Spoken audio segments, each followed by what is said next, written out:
Willkommen Modellbahnfreunde.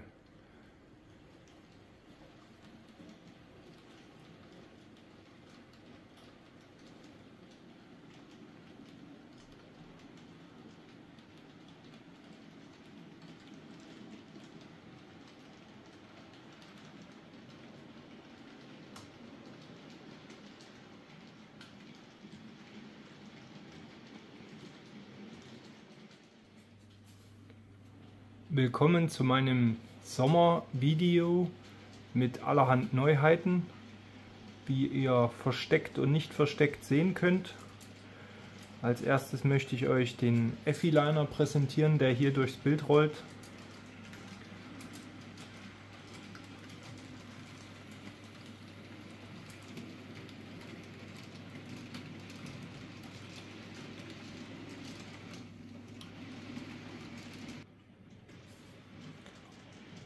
Und in den nächsten Schritten möchte ich auf die Fahrzeuge hier im Vordergrund eingehen. Die zwei Mehrsystem Vectron von der SBB und Locomotion, die Viola Locomotion und der Gottardo von der SBB. Auch zu sehen ist die Dual-Mode Vectron Variante, die BR 248 und eine 187 von EB Cargo. Alles Sachen, die ich mal vor weiß ich nicht wann vorbestellt habe und mittlerweile bei mir eingetroffen sind, so über den Sommer. Da man im Sommer vieles anderes zu tun hat, als sich immer mit der Modellbahn zu beschäftigen, ja, haben sich dann nun mal 5 neue Lokomotiven angesammelt. Sind auch einige Wagen dazu gekommen, die will ich aber im Detail jetzt nicht alle zeigen. Es würde den Rahmen sprengen. Die kommen dann irgendwann mal im Herbst zum Tragen, weil sie teilweise einfach Züge ergänzen. War zum Beispiel ein BIMZ von der CEDE dabei, der einfach mein Eurocity ergänzen soll. Ja, jetzt soll es um den Effiliner gehen, der gerade die Plankenheimer Höhe erklommen hat und wieder retour kommt. Ein extrem gelungenes Modell, wie ich finde, sehr detailliert, wirklich wunderschön umgesetzt von der Firma Kühn, kann man nicht anders sagen. Gefällt mir außerordentlich gut, diese Lokomotive. Wir machen gleich mal noch ein paar Nahaufnahmen, lassen den Effiliner jetzt weiter durchrollen.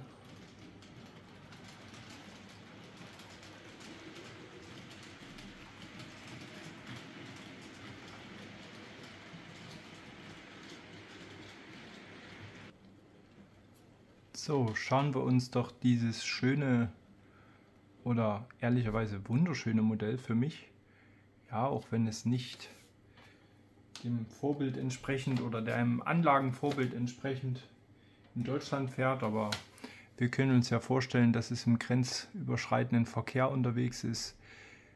Wie ihr seht, ist die Lok wirklich sehr filigran gestaltet, was mir außerordentlich gut gefällt. Wir zoomen mal etwas weiter ran und versuchen die Details noch ein wenig besser einzufangen. Ich hoffe, mir gelingt das.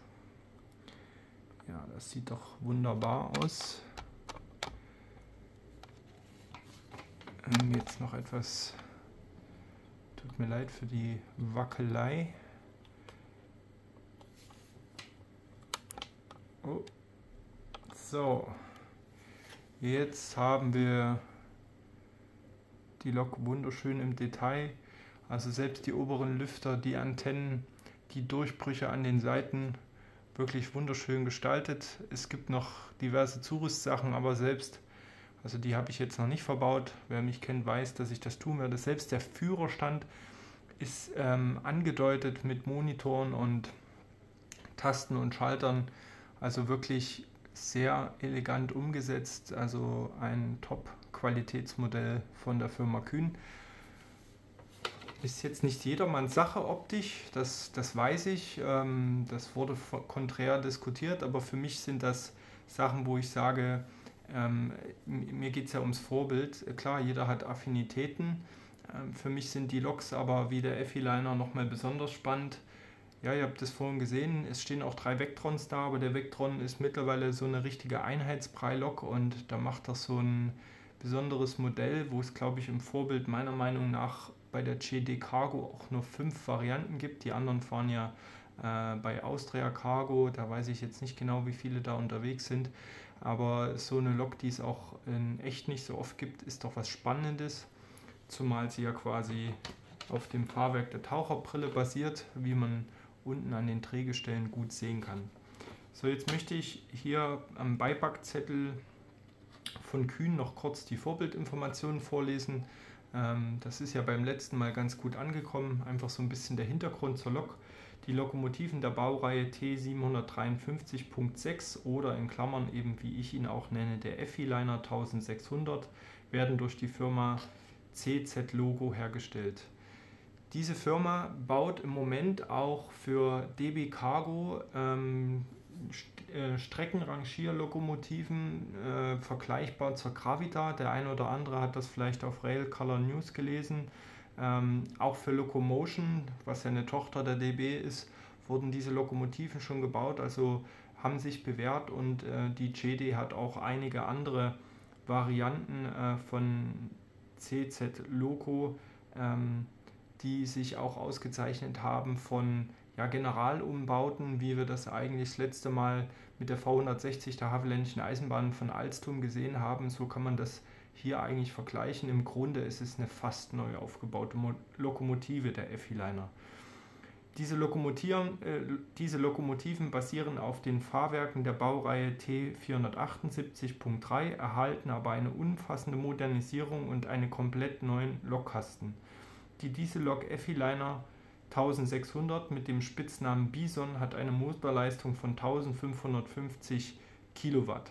Der Einsatz erfolgt vorwiegend im Güterverkehr mit mittleren Lasten. Häufig ist die Lok auch in Doppeltraktion vor schweren Güterzügen anzutreffen. So viel dazu zum Vorbild. Mehr möchte ich jetzt gar nicht sagen. Wir wollen ja noch so ein bisschen die anderen Modelle vorführen. Vielleicht beim Modell hier noch. Das Modell ist sehr fein detailliert und bedruckt, wie wir alle gesehen haben. Der Antrieb erfolgt über einen 5-poligen Motor mit 2 Schwungmassen auf allen 4 Achsen. Jeweils ein Radsatz pro Seite besitzt einen Haftreifen. Die Beleuchtung des Fahrzeugs erfolgt mittels wartungsfreier LEDs. Die Stromaufnahme erfolgt von allen Rädern. Mittlerweile gibt es auch, und das ist keine Werbung, bei Elriva eine Soundvariante. Ich bin da sehr am Überlegen. Ärgert mich auch ein bisschen, dass das immer im Nachgang kommt, wenn ich dann die Loks schon 1 oder 1,5 oder 2 Jahre vorbestellt habe und dann kommt die Soundvariante. Ich mag meine Loks nicht so gern wieder zurücksenden in fremde Hände. Bin jetzt so ein bisschen mit mir am Hadern. Mir fehlt eigentlich die Zeit, um ständig diese Umbauten zu machen. Deswegen bestelle ich ganz gerne bei meinem Modellbahnlieferanten des Vertrauens schon die Soundloks. Zimo Soundloks und so weiter. Qualität ist immer wirklich hervorragend. Deswegen auch zu empfehlen. Nicht wundern, das Rascheln ist hier der Blisterkarton von Kühn, wo ich die Betriebsanleitung wieder reinstecke. Aber nun gut, es gibt eine Soundvariante bei Elriva, die ich sicherlich empfehlen kann. Es ist ein Zimo Spezial-Sound von Jacek TCH. Ich hoffe, ich habe das jetzt richtig vorgelesen. Den man sich da auch noch nachrüsten kann, so wie geschrieben wird bei Elriva. Eigentlich muss diese schöne Lok fast Sound haben. Also bei mir haben besondere Loks eigentlich immer Sound, insofern das möglich ist. Werden wir mal sehen. Werdet ihr sicherlich in den nächsten Videos erfahren, ob dann der Sound hier noch reingekommen ist. So, lassen wir den Effiliner mal wieder starten, zoomen wieder etwas raus aus dem Geschehen hier und drehen etwas auf die Modellbahn zurück und lassen den Effiliner noch an uns vorbeifahren und gehen dann im nächsten Step auf den Dual Vectron ein, die BR 248 von der Mindener Kreisbahn. Auch eine spannende Lokomotive.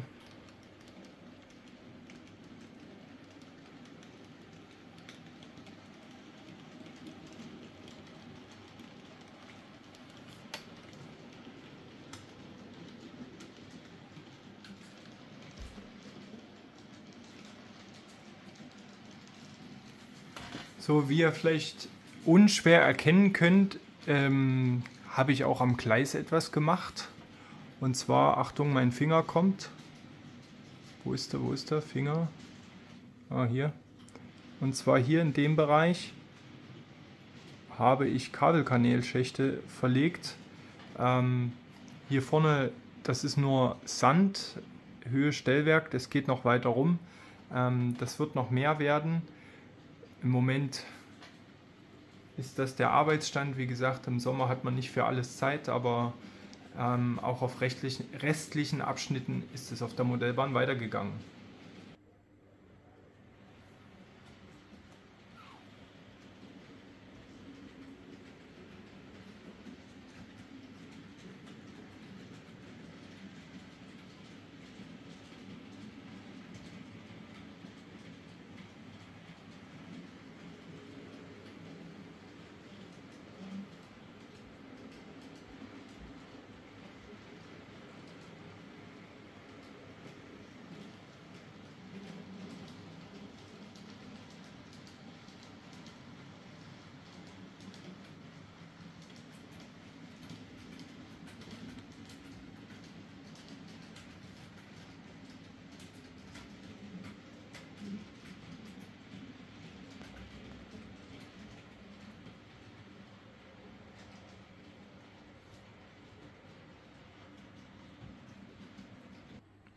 So, bevor ich euch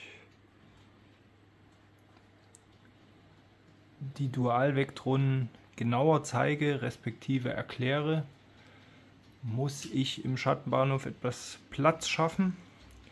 Deswegen lassen wir hier nochmal V160-7 vorbeirollen.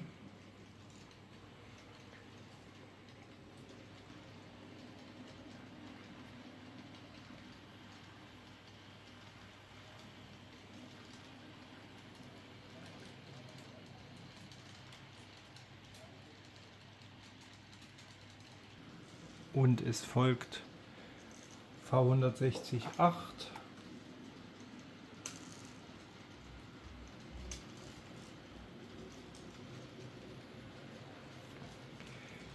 Aus den letzten beiden Videos gut bekannt. Eben Sauberthema angesprochen, deswegen nach wie vor im Schattenbahnhof parkierend, beide Zuggarnituren. Aber ich denke, das gibt ein spannendes Gesamtbild, wie es heutzutage eben so ist, die bunte Bahn. Und wir sehen hier viel Buntes.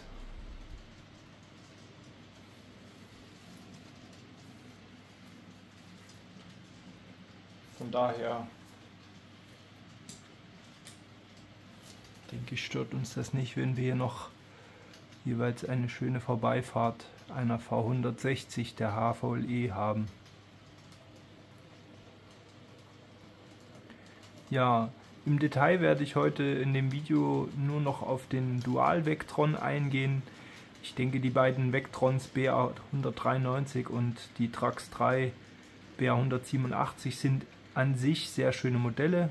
Werde ich im Detail auch noch mal kurz zeigen, aber ist für mich jetzt nicht so, dass ich da erwähnenswert was über das Vorbild sagen sollte. Ich denke, allen ist klar, mehr System, Elektrolokomotiven, Brot- und Buttermaschinen. Die Dual-Vectron, ja, die werden wir, glaube ich, die nächsten Jahre auch mehr sehen, ist aber nach wie vor was Neues und was Spannendes und deswegen gehen wir detaillierter drauf ein.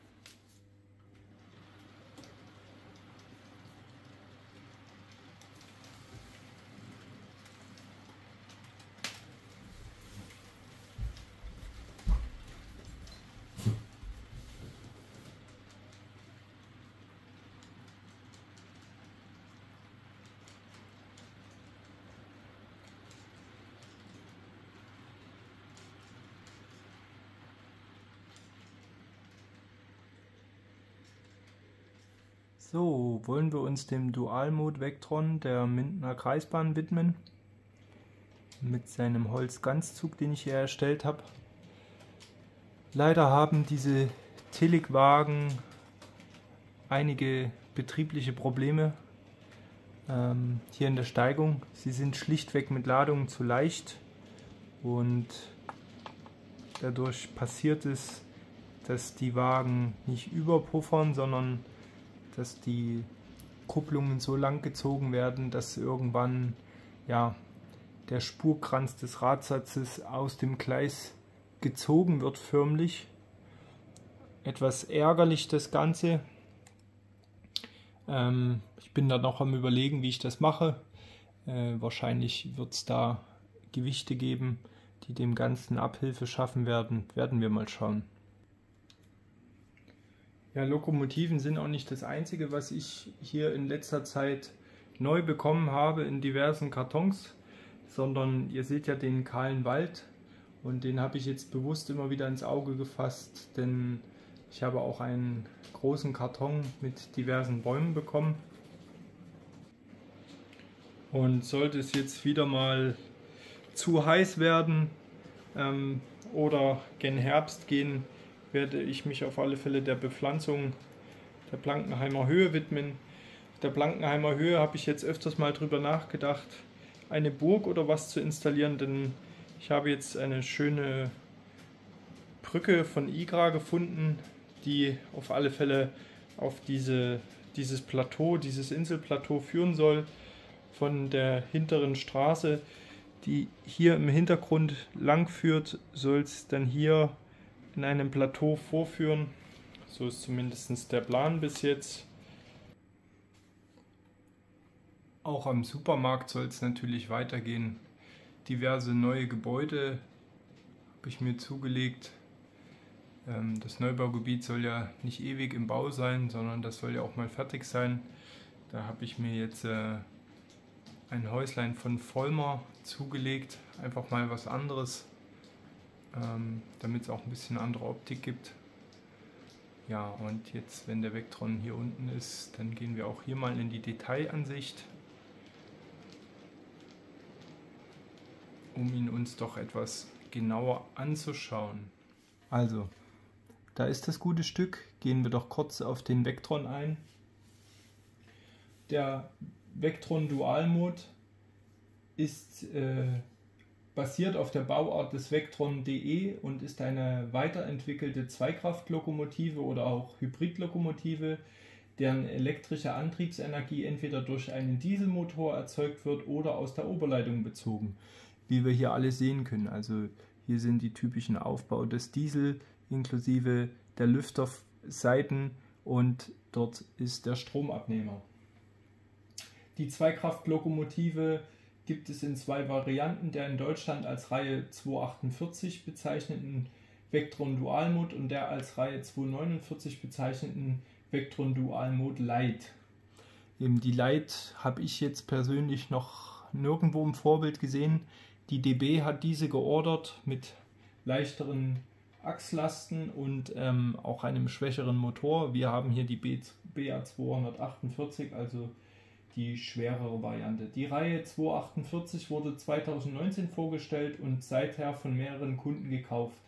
Die DB Cargo, wie eben erwähnt, hat 50 Lokomotiven der Variante Dual Mode Lite bestellt. Im Mai und Juni 2022 haben die ersten als 249001 bis 004 bezeichneten Lokomotiven die Fertigung verlassen und befinden sich bis zur Auslieferung auf Erprobungs- und Zulassungsfahrten. Eben bis jetzt noch nicht erkannt. Man kann die 249 der DB auch sehr gut von anderen Varianten unterscheiden, weil sie im vorderen und hinteren Bereich jeweils noch Rangiergeländer bekommen werden, sowie eine RK900, also eine automatische Rangierkupplung. So, weiter, der elektrische Antriebsstrang wurde durch die Möglichkeit, elektrische Energie aus der Oberleitung zu beziehen, erweitert. Dazu erhielt die Lokomotive auf dem Dach neben dem Stromabnehmer einen Hauptschalter sowie zwei Überspannungsableiter. Die zwischen den Drehgestellen angebrachte Kraftstofftank wurde gemäß dem geringeren erwarteten Kraftstoffverbrauch verkleinert. Damit wurde Platz für den Haupttransformator geschaffen. Die zwei nachgeschalteten 4 Quadrantensteller speisen in denselben Zweispannungskreis wie der Gleichrichter des Generators. Die Abgaswerte des Dieselmotors wurden weiter optimiert, sodass dieser nun die EU-Norm Stage 5 erfüllt. Die Lokomotiven der Reihe 248 besitzen einen Dieselmotor von MTU, der eine Leistung von 2000 Kilowatt aufweist, während die Lokomotive der Baureihe 249 mit einem kleineren Dieselmotor von Cummins ausgerüstet sind, die eine Leistung von 950 Kilowatt besitzt. Gegenüber der Vectron.de erhöhte sich die Radsatzlast bei den Vectron Dual Mode auf 22,5 Tonnen. Der Vectron Dual Mode Lite haben eine Radlast von 21 Tonnen, wie vorhin erwähnt. Weitere Unterschiede der Baureihe 249 zur 248 sind die Ausrüstung einer Rangierkupplung RK900, einem Rangiertritt mit Geländer über dem Puffer, einer zusätzlichen Überwachungskamera zur Überwachung des Raumes zwischen den Lokomotiven und einer Warnleuchte für den Betrieb mit Funkfernsteuerung. Ja, gewisse Sachen habe ich schon erwähnt. Das sind die Eintragungen von Wikipedia. Jetzt könnte man noch auf gewisse Details mehr eingehen, aber ich denke, so ist der Dual Mode Vectron ganz gut vorgestellt. Die Umsetzung von Tillich ist wirklich sehr gut gelungen. Ich hatte anhand der schematischen Darstellung bei der Bestellung Angst, dass das Silber nicht richtig umgesetzt ist, aber muss sagen, wirklich, wenn Tillich was ordentlich macht, also wenn sie die Originalsachen treffen, dann können sie doch Lackierung, das muss man immer wieder sagen. Aber die eine oder andere Sache gelingt ja manchmal leider nicht so. Aber hier muss ich sagen, ein sehr gelungenes Modell. Auch hier bin ich mir am Überlegen, Sound einzubauen, denn so ein Dual-Mode Vectron ist doch schon eine spannende Sache, gerade wenn sich der Diesel zuschaltet. Aber auch hier ist das im Moment nicht nachgerüstet, respektive geplant. Bin da noch am Überlegen. Zum Spielen und Fahren, denke ich, reicht es im Moment und Projekte habe ich ja auch genug. Digitalisiert ist er erstmal. Warum ihr Effiliner und Dual Mode Vectron nicht gemeinsam seht, ist eigentlich ganz einfach. Beide sind noch so frisch für mich, dass ich bei beiden noch nicht die Original-Log-Adresse 3 vom Digitaldecoder umprogrammiert habe. Das heißt, beide laufen auf der Log-Adresse 3 und dass ich das jetzt hier machen kann, ohne dass der andere gleichzeitig mit durchs Bild fährt, liegt daran, dass der Effiliner jetzt im Schattenbahnhof einfach mal auf ein Totgleis gestellt worden ist und ich in Ruhe hier vorführen kann. Also so ein bisschen analog quasi das Ganze. Jetzt lassen wir den Vectron mal an uns vorbeiziehen. Auch der mittlere Wagen hier des Holzganzzuges muss noch richtig ausgestattet werden und richtig ladungsgesichert werden. Auch das wird irgendwann Stück für Stück erfolgen. Zum guten Schluss genießen wir jetzt gleich noch ein paar Vorbeifahrten vom Dual Mode Vectron und dann soll es das mit dem Sommervideo 2023 von meiner Seite gewesen sein. Ich hoffe, ihr bleibt mir gewogen, bleibt der Modellbahn gewogen, schaut mal wieder rein, auch bei meinen anderen Videos. In letzter Zeit waren sie nicht so groß geklickt, was natürlich im Sommer ganz normal ist. Ich hatte mir aber recht viel Mühe bei der Produktion von den beiden Videos mit der V160 gegeben. Also wer die noch nicht gesehen hat, schaut mal da ganz gerne rein. Lasst ein Abo da, lasst ein Like da. Viele, die meine Videos schauen, haben leider nicht abonniert, aber ich denke, ganz so schlechten Inhalt biete ich nun doch nicht. Also lasst mal gerne ein Abo bei mir.